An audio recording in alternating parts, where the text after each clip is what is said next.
Hi, I'm Dan, I'm Ambassador for VO5, and this is Ellie. Hi. And today we're going to show you some very simple steps how to recreate the Daenerys look from Game of Thrones. So for step one, what we want to do first is get some volume and some hold into the hair. We're going to do this by using some mousse.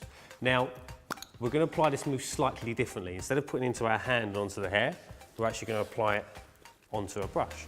The purpose of using a brush is as you're brushing through, the hair's just taking off the mousse that it needs. So you apply the mousse to the brush, brush through.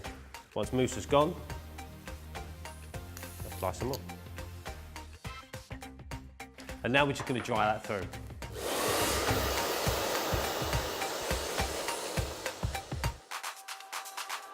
And now for step two.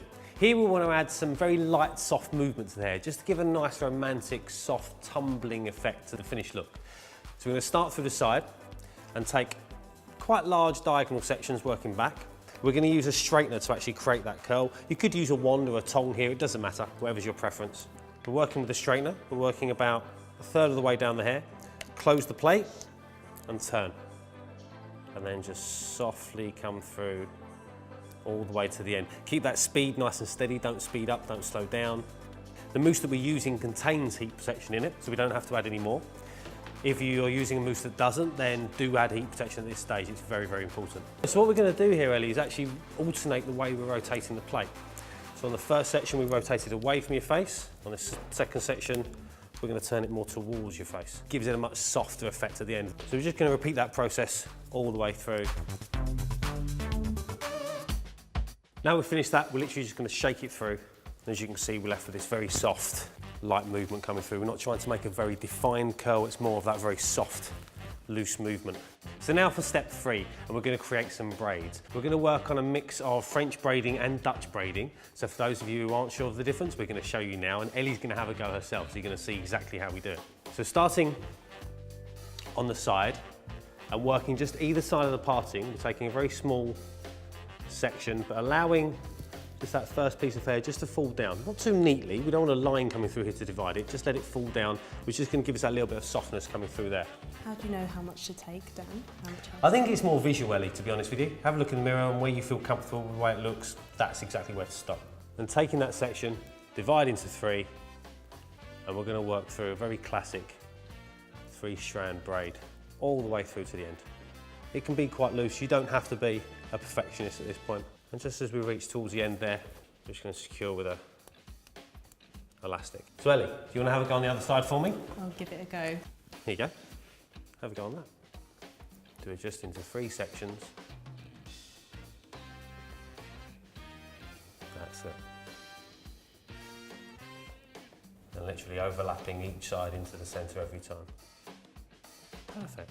Fiddly towards the end, isn't it?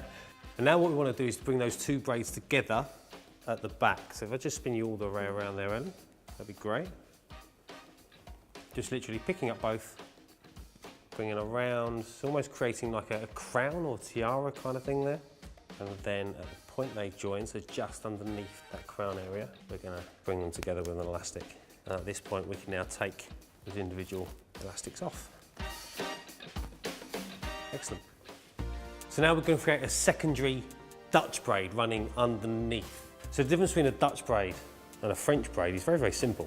With a French braid, we take over the top and into the middle, and we feed hair in as we go along. With a Dutch braid, the only difference is we go underneath the middle section each time.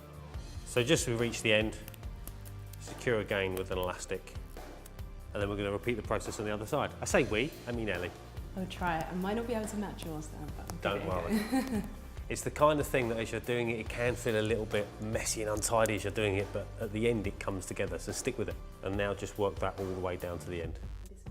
That's it, perfect. Elastics can be tricky.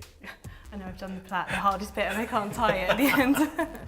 So now that's done, we're just going to break those plaits up a little bit just to make them look a little more textured and make them a little bit bigger. So I'll just spin you around, Ellie. We're literally just going to take it and pull it. So now we're going to finish firstly with some hairspray. So it's a good strong hold hairspray, but quite lightweight, so it's not going to dry up crispy at all in the hair. We also have some weather resistance in there as well. So this is going to help to stop it going fluffy, whatever the weather. And then for some added shine, we're going to use a dry shine spray. This kind of works like a dry serum. So it's instead of applying an oil or a serum to the hair to get that shine, we're using a very dry mist over the surface. And finally, just playing with the visual of the shape, how that looks. Ellie, want to have a look? It's so nice because it really is undone, but it just works, doesn't it? That's it. You can see once you break down into those simple steps, it's a lot more achievable than you think. There we have our finished Daenerys Game of Thrones look.